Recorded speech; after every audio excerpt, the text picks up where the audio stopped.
Mbalma aw bisimila a ka don kibaru kɛnɛ kan Kanta Media ale sanfɛ. E min ye maa kura ye an b'a ɲini fɛ k'i abonné. Minnu fana b'a kan a y'a partager kosɛbɛ. Foli an b'a lase maliden bɛɛ ma Mali kɔnɔ Mali kɔ kan. An dɛmɛbagaw la Agence Koba Voyage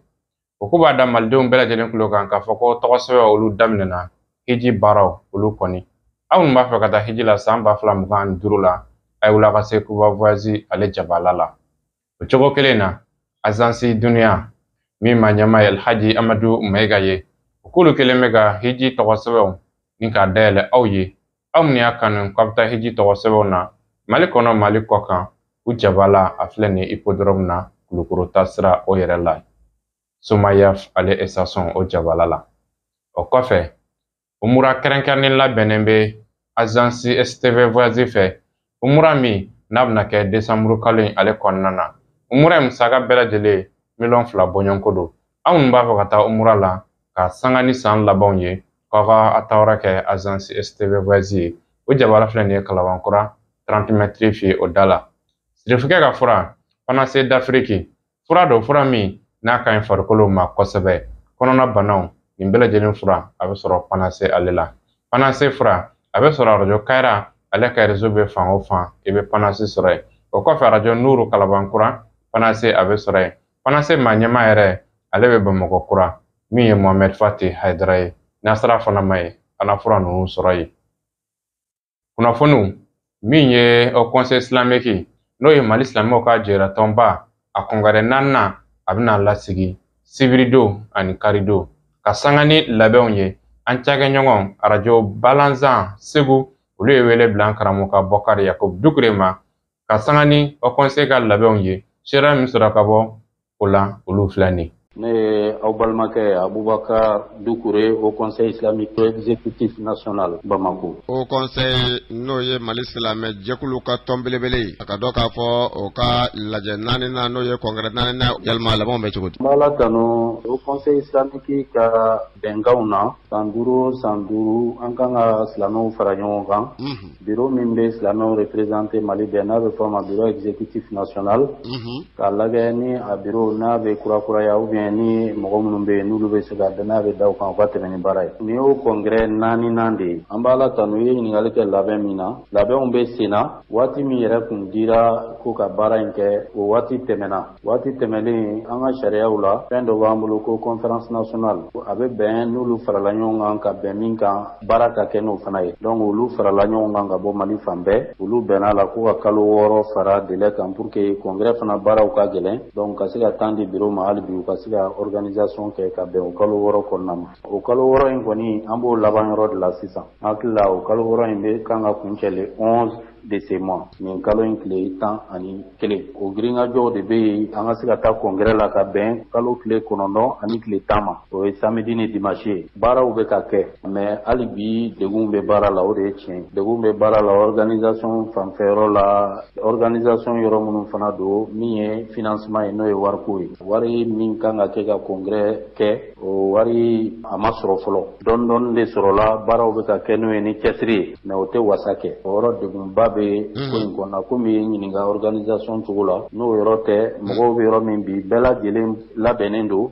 papiyew kan ka taa yɔrɔ yɔrɔ Mali yɔrɔ a sera o yɔrɔ bɛɛ o bɛ kalo damadɔ bɔ donc minnu kan ka na dɔw yɛrɛ commencera ka wuli ka na déjà Bamako région mɔgɔ dɔw nana ka ban an b'o niveau de la. Silamɛw ka nin tɔn belebele ayiwa n'a bɛ sigi ayiwa bɛn min k'a kan bɛɛ lajɛlen bɛ jɛ ayiwa ka bureau dɔ sigi n'a bɛ fɔ o ma ko bureau consensuel ayiwa yalima an bɛ waati min na ko sisan o baaraw de bɛ sen na wa yalima jumɛn bɛ yen? I ye min fɔ Haut Conseil ka bureau sigi tɛmɛlenw na baara kɛla ni Haut Conseil ka bɛnkan ye a bɛɛ lajɛlen na. Haut Conseil bɛnkan 2 de bɛ Haut Conseil bolo an ka statut règlement intérieur la bureau sigi la ɲɛmɔgɔ t'a la ani bureau bɛɛ o jumɛn ye an k'a lajɛ i y'a fɔ cogo min n'o ye consensus ye an yɛrɛ ka se ka sigi ka ɲɔgɔn faamu ka bɛn bureau dɔ kan ani ɲɛmɔgɔ dɔ kan n'o sera ka kɛ élection ko t'o la kalata ko t'o la mais n'o de ma ɲa sa ni maaw nana ye k'a fɔ non il faut mɔgɔw ka hakilila fɔra ɲɔgɔn kɔ ɲɛmɔgɔ ko la an ka sariya 2nan b'a fɔ n'o don an ka taa kalata la basigi ni bɛn kɔnɔna la nin fila bɛɛ delila ka kɛ fana biro sigi tɛmɛlenw na ne yɛrɛ bɛ au conseil bureau national kɔnɔ bi nin y'a san 10 ye ne ka san fɔlɔ la a kɛra kalata ye o kɛra Imam Mamudu Diko ka mandat laban yɔrɔ ye a ka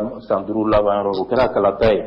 anw donna o kɔnɔna la mais ne ka mandat filanan o kɛra Seri Usman Madana Haidara ka mandat fɔlɔ ye o kɛra consensus ye n'o ye bɛnkan ye ne donn'o fana bɛnkan mɔgɔw ye an proposé an donn'o kɔnɔ donc ne y'a fila bɛɛ kɛ a fila bɛɛ y'an ka sariya ye mais a fila bɛɛ bɛ kɛ ni min condition min ye vraiment o ye basigi ani vraiment min bɛ na ni ka bɛn sabati mais a fila bɛɛ bɛ ɲa donc bi an bɛ yɔrɔ min na ko bi ye ɲininkali min kɛ consensus ko kuma a kuma bɛ yen voilà bon dɔw fana ka faamu ye min ye bi o de ye mɔgɔ wɛrɛ b'olu bolo o fana ka lajɛ bi an ma jɔ fɛn kelen tɛ yen fɔlɔ tiɲɛ yɛrɛ la an bɛ yɔrɔ min na ko bi k'a fɔ ko fɛn kelen bɛ yen ko bɛn kelen bɛ o kan an bɛ yɔrɔ min na ko bi ne t'o kalama. Dugure région olu bɛ kan ka mɔgɔ joli yɛrɛ bila ka taa mɔgɔ hakɛ in dɔɔnin tɛ n'i y'a fɔ n ka cogo fɔ n bɛ se k'o f'i ye mɔgɔ hakɛ dɔnbaliya bɛ sɔrɔ an t'a dɔn association hakɛ min bɛ na parce que olu fana ka mɔgɔ dɔw bɛ ta mɔgɔ dun t'o nombre dɔn o conseil yɛrɛ ta taabolo la bureau national min bɛ yen o bɛ mɔgɔ damadama bɔ bɛɛ tɛ se ka taa mais o bɛ danaya da mɔgɔ damadama kan minnu bɛ taa bureau sigiyɔrɔ la a bɛ fɔ a ma ko commission d'investiture organe minnu fana bɛ région kɔnɔna la n'o ye o conseil ka bureau minnu bɛ région kɔnɔ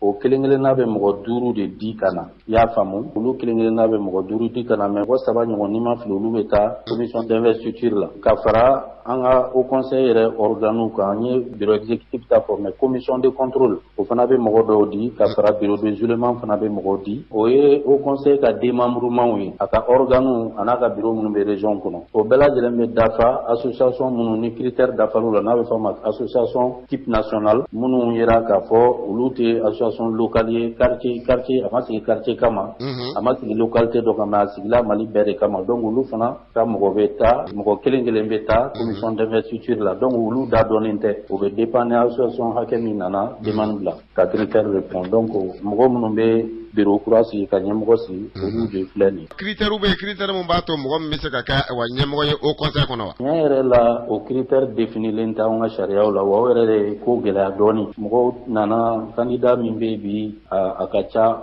vraiment hami b'anw yɛrɛ la bi an bɛ bɛɛ bonya sa mais tiɲɛ yɛrɛ la n'a tun fɔra ko a critères kɛ caman ka candidature bɛ bi tiɲɛ yɛrɛ la voilà a kun tɛ yan bon fo fɛn fana mana kɛ cogo cogo ni ɲɔgɔnna koba fo ka critère dɔw k'o yɔrɔ la don nataw la komi congrès dabɔla kama ɲɛmɔgɔ ta dɔrɔn tɛ bureau sigi kura dɔrɔn tɛ mais o conseil yɛrɛ texte conseil bɛ mara ni hakilila minnu ye ka yɛlɛma don o fana la o commission fana bɛ sigi congrès kɔnɔ n'a bɛ fɔ a ma commission statut règlement intérieur n'Ala sɔnna ma hakilabaw an y'a caman ta ni congrès kɔni sera ka kɛ hali ka o conseil yɛrɛ président ya ɲɛmɔgɔya bɔ ɲɔgɔn sama la nin cogo la réseau sanfɛ ani k'a kɛ ko ye min bɛ bɛɛ tɔɔrɔ i b'a fɔ politique mɔgɔw ta an ye hakililaw ta ka proposition kɛ ni congrès kɔni sera ka kɛ o bɛ ban tiɲɛ wɛrɛ t'a la n'Ala sɔnna ma n bɛ se ka min fɔ o ye ka foli di aw yɛrɛ ma fɔlɔ aw ka cɛsiri n'a ka wulikajɔw la diinɛ kunnafoniw ni jamana kunnafoniw ka foli di segu bɛɛ lajɛlen fana ma donc ka ɲini Ala subahana wa taala fɛ nin baara min daminɛlen filɛ nin ye silamɛw fɛ ani diinɛ ɲɛmɔgɔw fɛ Ala ka an dɛmɛ a ka se ka kɛ basigi ni bɛn kɔnɔ ani ɲɔgɔn faamu kɔnɔ mɔgɔ caman sigilen don ka min kɔnɔ Ala kana ko ye an bolo mais pour que a kana ko ye il faut que k'a fɔ diinɛ ɲɛmɔgɔw ye ani tɔntigiw ye bɛɛ lajɛlen k'i jija ka silamɛya ka bonya de lajɛ bɛɛ k'i ka bonya to yen ka silamɛya ka kɔrɔtan ani silamɛya n'an kɔni b'a la silamɛya ko ni diinɛ ko de la an selen filɛ yɔrɔ min na n'i yɛrɛ lajɛ dɔrɔn silamɛya bɛ bin Ala k'an kisi a ma mais f'i ka se k'i yɛrɛ ka bonya bɛɛ to yen ka silamɛya de lajɛ n kana sɔn a ka bin ne bolo n'a ma ye a bɛ bin ne bolo ne pɛrɛlen don ne yɛrɛ ka kariw kɔ silamɛya ka kɔrɔtan ni diinɛ ɲɛmɔgɔ bɛɛ ni tɔntigiw bɛɛ ye baara kɛ n'o hakilila ye ko in bɛ kɛ hɛrɛ kɔnɔ a bɛ ban mais ni bɛɛ ko a bɛ samali kɛ n yɛrɛ n ka taabolo ko in Ala k'an kisi a ma. N balimaw ɲɛmaaso min ɲɛsinnen bɛ yiriwa ani dɛmɛ kɛwalew ma ninnu ye tile fila lajɛrɛninw don min n'a kɛra Grand Total la an fɛ Bamakɔ yan kunungo ntɛnɛ a bɛ kuncɛ o ni ka fara cakɛ bonda min ɲɛsinnen bɛ magɛn n'o b'o ta maaw sɛgɛrɛ dakuru ɲɛ kelen sapeur pompier ni tile fila lajɛrɛ a bɛ kuncɛ kunungo ɲɛmandanga Kasim Keita a ye ɲininkali kɛ a la a jaabi min d'a ma olu filɛ nin ye. Ne tɔgɔ ye Kasum Keita ne ye direction nationale de développement directeur Dangan ye atelier in laɲini fɔlɔ ye min ye komi aw bɛɛ b'a kalama kasara min ye Mali sɔrɔ n'o ye ji inondation kasara ye donc service mun b'o kasara baara la développement social ni protection civile bo ɲɛfɛla la. Donc ni kasara kɛra olu de bɛ kunnafoni ta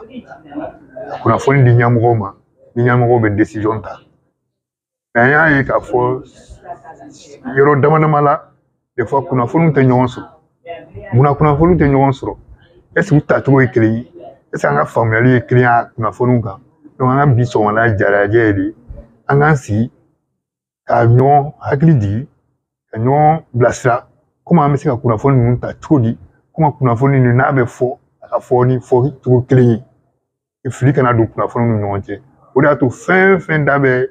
inondation ko la service technique ani partenaire financier et technique et développement an y'o wele sɔgɔmada in na pour que an kana sigi k'o ko ɲɛɲini. Région jɔyɔrɔ ka bon kosɛbɛ kunnafoni ko la parce que olu de bɛ taa kunnafoni ta terrain kan k'a bila ka na d'anw ma. Donc ni ye lajɛrɛ kɛ ni m'olu wele se ka ma dafa. C'est pourquoi région an y'a kanu bɛɛ ka na mais u bɛɛ ma se ka na. Région dɔw bɛ yan olu ba tɔw remplacer. Donc o de y'a to région bɛ yan olu jɔyɔrɔ ka bon kojugu kunnafoni tali la k'a bila ka na an ma. Bi ta n'Ala sɔnna ma an bɛ tila 16h kuma. Kuma kuncɛ kuma c'est que min kasara min y'an sɔrɔ ɲinan an b'a deli Ala fɛ ni kasara ɲɔgɔn kana an sɔrɔ. Mais pour que kasara in a ka dɔgɔya f'an ka an na bɛn k'a bila an ɲɛ. Hali ni kasara kɛra mɔgɔ tɛ se ka bali mais hali n'a kɛra n'a sɔrɔ aw ye labɛn dɔ kɛ o b'a to kasara ampleur tɛ bonya. Sanga ni kalantaw ye an ye ja dɔw sɔrɔ minnu bɛ tali kɛ kalanta a nisɔndiya la ka bɔ kalandenw kalanden somɔgɔw ani kalanyɔrɔtigiw olu yɔrɔ. Sera min sɔrɔ ka bɔ kɔmuso fan fɛ olu filɛ nin ye. Fɔ duguman kalansow kalan taara Mali camancɛ kalansow la bi tɛnɛ novembre kalo tile 4. An filɛ lycée base Guruma la Kati Kɔkɔ plateau. Yan kilasi 11 ni 12 ye kalan daminɛ i n'a fɔ jamana ɲɛmaw y'a laɲini cogo min na. An ye kalan daminɛ ni mun ye ko entrepreneuriat c'est-à-dire ka denmisɛnninw inciter u ka hakiliw sɔrɔ ka ko dɔw sigi sen kan wala ka ko dɔw sigi sen kan mun bɛ se ka jamana yɛrɛ nafa. Examen préparé bɛ daminɛ depuis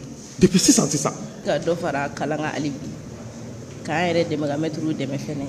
o ye leçon ta ni exercice kɛ ye et puis n'a nana classe kɔnɔ fɛnɛ n'an ma mun faamu k'u ɲininka. Donc kalanta kɔni a bɛ ka kɛ ka ɲɛ fɔlɔ an ka laɲini halisa a ka kɛ ka ɲɛ o labɛnw bɛɛ sabati. Groupe DMTK la Kati olu ka lycée ni baaradege lɔkɔli ye kalan daminɛ ni jamana ka baabu sugantilen ye n'o ye yɛrɛye baara ye. École ta kɔni an y'a waleya an kun y'a baaraw daminɛ depuis école ta min bɔra Dogokɔrɔ fo bi an bɛ baara kan mais bi de écoleden jama bɔra dɔw bɛ kayita la dɔw sera k'a daminɛ an b'a fɔ alhamdulillah. Kati kɔfɛ an filɛ ESICA la Bamako yan kalan taara koɲuman wa minɛndi bɛ senna kalandenw ma. Écoledenw nana maîtres nana an ka ɲɛmɔgɔ y'a fɔ ko ka leçon modèle kɛ min kan kɛ n yɛrɛ ye. Bon donc leçon kɛra o kan ka a yira denmisɛnninw na kɛ n yɛrɛ ye min ye. I bɛ se k'i ka entreprise créer ka baara k'i yɛrɛ ye ka wari sɔrɔ ka mɔgɔ wɛrɛw ta baara la. Wala n'o kɛra jamana bɛ taa ɲɛ. I n'a fɔ Bamako ni Kati kalanko minisiriso y'a sɛmɛntiya ko camancɛ kalan taara Mali fan bɛɛ fɛ bi tɛnɛ ko wa wulikajɔ bɛ na kɛ waasa ɲinan kalan ka kɛ hɛrɛ ni badi.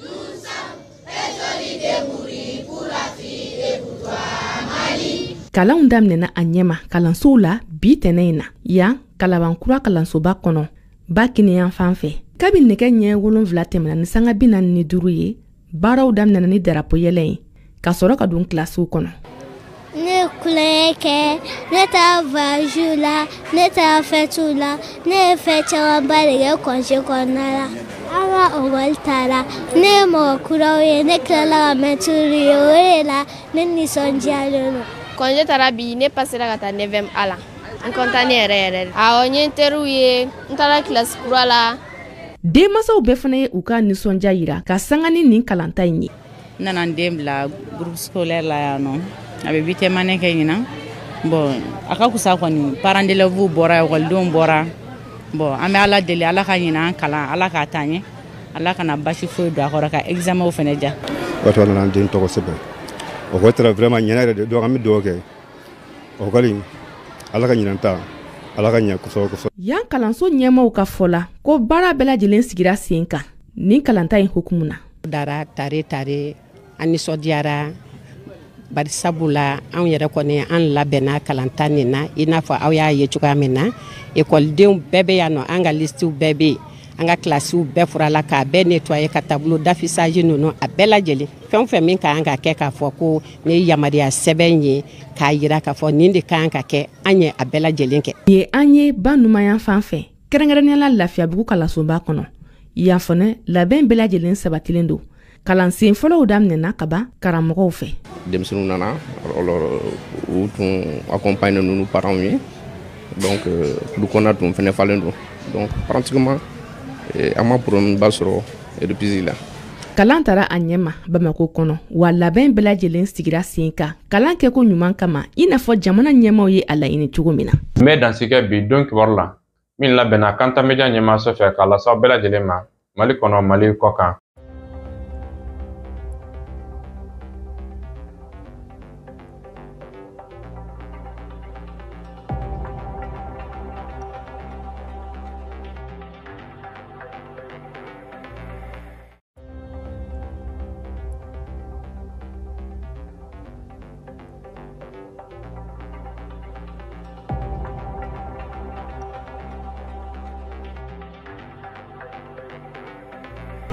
Mbalmau hiji teta danaya ko hiji kola danaya sabati Europa doye Agence Kuba Voyage Mbalmau niye tare Agence Kuba Voyage wula del kola Agence Kuba Voyage ka blonda dalene awye sabula hiji 2025 campagne koni o lancera hulukuma don o kafsani senkadiye otmana sa Mbalmau aminu wafegata hiji 2025 la Agence Kuba Voyage ka blonda dalene do awye Agence Kuba Voyage ko ka awla donia kadaka uye wasado karamogo jele onde ka minumbe hiji don foka dona kari ka fra dotoro jele minnu b'u hakili to aw ka kɛnɛya ko la a ka hiji baaraw bɛɛ lajɛlen na mɛn da o ye mɛn tigila ye. A tiɲɛni yɛrɛ la kaban nana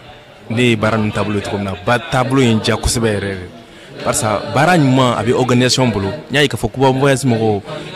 expérience kama u ka baara organiseren don ka ɲɛ fo ka taa fɔ. Alhamdulilayi walahi ne kɔni sewara u ka baara la vraiment n kɔntana kosɛbɛ hali bi ala ka u ka baara taa ɲɛ ala ka barika don u ka baara la. Tɛmɛnga bonya karama fɛn bɛɛ hali ni ma don école la n'i taara o agence la ka taa cours yɛrɛ ta i bɛ faamuya sɔrɔ a la wallahi bonya da k'an bɛrɛ an nana fana k'an dɛmɛ k'an ka minɛ bɛ ɲini k'a d'a ma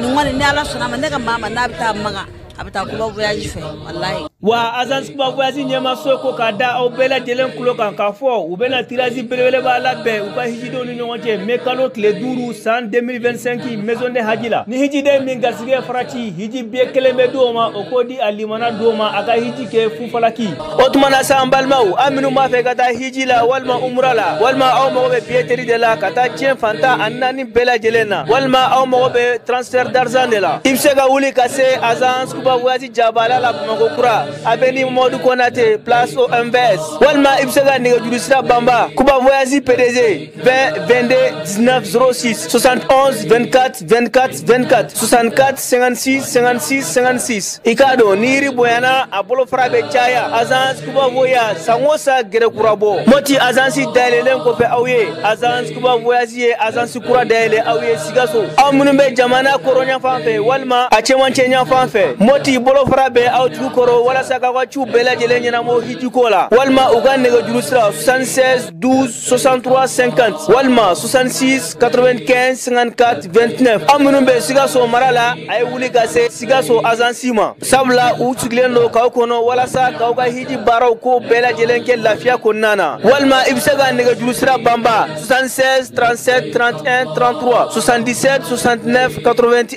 18 Agence Kuba Voyage alala yiriba bolofara caman. Agence Dunia Travel Service ako abibu nyamasegi foli kɛ ka ɲɛsin a ka sango hiji denw ma aw minnu ye danaya ta ka da kan aw ka hiji labɛn ni a kɛcogo ɲuman na n'an taara hɛrɛ la ka segin hɛrɛ la dumuniw ka ɲi bɛrɛbɛrɛli ka ɲi n'an mago bɛ diɲɛ fɛn fɛn na u b'a bɛɛ lajɛlen k'an ye donc an b'u fo k'u barikada directeur min tun b'a nɔfɛ n'o ye Amadu Mayiga ye a jɔra a jɔyɔrɔ la ɲɛmɔgɔya ko fɛn fɛn a jɔra a jɔyɔrɔ la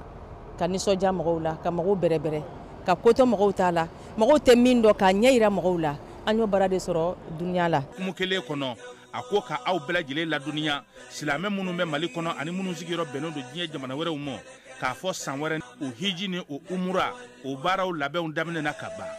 o tumana aw minnu b'a fɛ ka hiji kɛ damu lakana ni basigi kɔnɔ agence dunuya a kɛmɛ k'o fɛɛrɛ bɛɛ lajɛlen tigɛ ka hiji kɛcogo ɲuman kalanw bɛɛ lajɛlen labɛn ka bila aw ɲɛ min y'i k'a dɔn siyɔrɔ ni damu ye ka surunya aw ka bato kɛ yɔrɔw la dumuni lak'i ka sanuma o bɛ tobi ka bila aw ka bolo ka saga n'a ka waati bɛɛ lajɛlen la dɔgɔtɔrɔ jolenw olu bɛ aw nɔfɛ hiji kɛ yɔrɔ ani bato kɛ yɔrɔ wɛrɛw bɛɛ lajɛlen la yɔrɔ bɛɛ ani waati bɛɛ baw bolo kuma dɔ o ka fusa ne de sen ka di ye agence dunuya travel service jɛɲɔgɔn kelen min bɛ aw ka hiji ni aw ka humura kɛ k'a ɲɛ ale de do o fana ni aw bɛɛ kunnafoni wɛrɛ ɲini a ye weleli kɛ 66 71 37 24 70 64 99 71 ni aw bɛɛ u ka yɔrɔ ɲini u filɛ ni hippodrome yɛrɛ la immeuble station Soma Yafula Kulukɔrɔ sira da la o fana min y'i k'a dɔn agence dunuya travel service ye k'u bɛ dugawu kɛ hiji ni umura kɛcogo ɲuman a n'a musakaw ala k'a nɔgɔya silamɛ bɛɛ lajɛlen ye. بينك أنت وبين الله هل لك صدقات تخفى لا يعلمها إلا الله هل لك سر عند الله بينك أنت وبين الله هل لك صدقات تخفى لا يعلمها إلا الله قصص تكشف إلا بكتابك حين ترى الله ما أحراك بهذا أن يكبر قدرك عند الله قصص لا تكشف إلا بكتابك حين